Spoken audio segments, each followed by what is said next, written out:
Our first inductee, Alison Booth. Yes. Has been in the music industry for 40 years, 27 of those at Sony Music Nashville. Her responsibilities include the supervision of A&R administration, and she is dedicated to finding best practices for the preservation of audio and video recordings and associated metadata. Alison also updates procedures and workflow to accommodate continually developing digital operations for Sony Nashville's label, Arista Nashville, Columbia Nashville, and RCA Nashville. She served as a member of BMG's worldwide task force for development of technical delivery standards and a project funded by a grant for collection of metadata from the Library of Congress. Alison is a member of the Grammys Producers and Engineers Wing, which developed an international standard for the delivery of recorded music projects. I think that deserves a round of applause.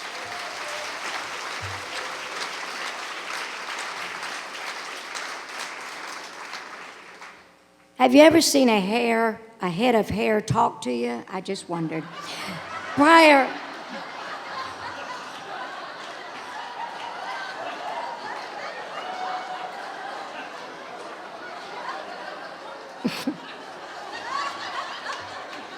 I did get a building permit for this before I came. Prior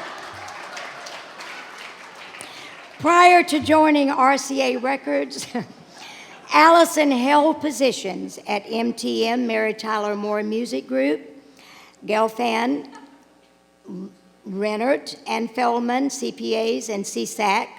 Alison is also a member of Music Business, formerly NARMS, Metadata Work Group, DDEX's Studio Metadata Working Group, and IFPI's RIAA, well, good Lord, Global. Alison, honey, just to remember all this, you deserve this award. I'm not kidding you in the least. She was an adjunct professor, now we're getting to it, at Belmont University for 10 years. That deserves a round of applause. And this is the one I really like, girls. No one gets paid without Alison. Alison, we have a very special guest who's come tonight to present your sauce, oh my Lord in heaven, I don't even drink.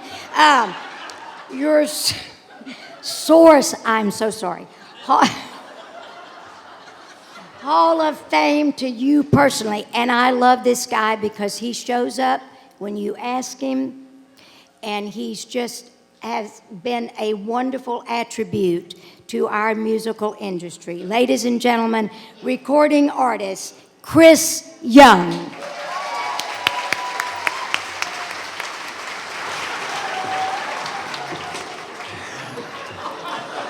I'm sorry.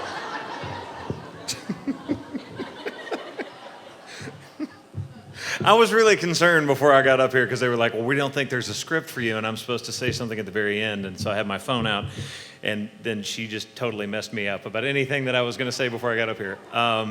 Other than the fact that I am celebrating this year being on RCA for 10 years, and that entire time,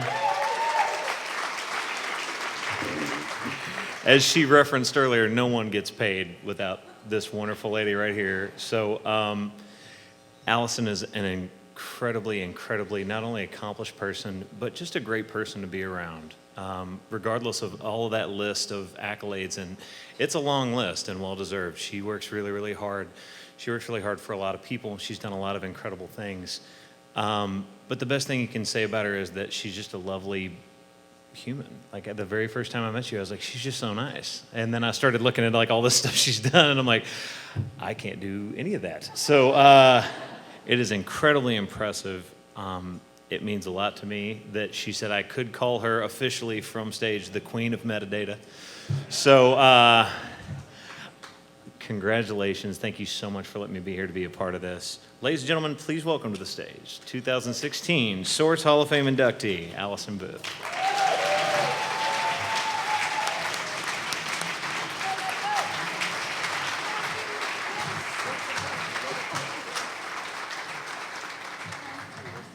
When I began my first job in the music industry 40 years ago, I could not have imagined that efforts I would make in the industry would be recognized here tonight.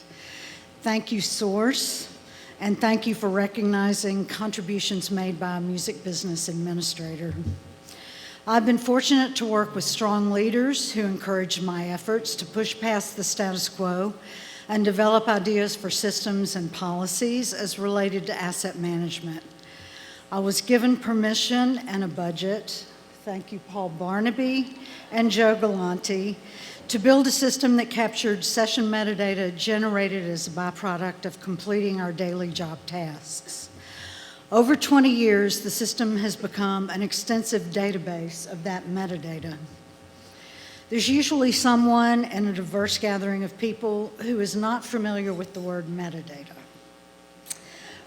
So I'll define it with 3 words: data about data. That's exceedingly clear, right? In our industry today, we create recordings that are simply audio and video data. Information about those recordings is data about that data. Without accurate and complete metadata, payments for the digital sale of our content may not be made timely or correctly. So, if metadata seems dull, think about money, and it likely becomes more interesting. As a baby boomer, my listening experience included poring over liner notes while enjoying the music. I loved knowing the names of everyone in the studio involved in making the music. Session metadata enhanced my experience with music. Metadata is not just about money. It's also about giving credit to those that put heart and hard work into creating our recorded assets. The reality now is that this metadata is not available with digital sales.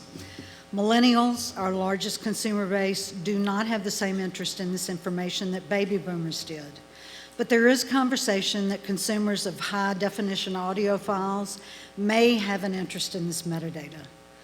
I'm hopeful that there will be, once again, an emphasis placed on its value. And of course, we cannot forget about the music itself, which must be available, not just in the present, but also in the future. When we began recording assets as digital files on hard drives, we did not know how accessible our assets would be in the future. Corrupted data means that music is gone and gone forever. Fortunately, for the integrity of our assets, we worked with a committee that found a solution that has been successfully applied internationally for a number of years. As for international metadata standards, progress is slow. The digital age has created a beast we have yet to tame. I look forward to seeing how our ongoing efforts change that story. Thank you, Source, and special thanks to everyone that has supported my efforts throughout the years.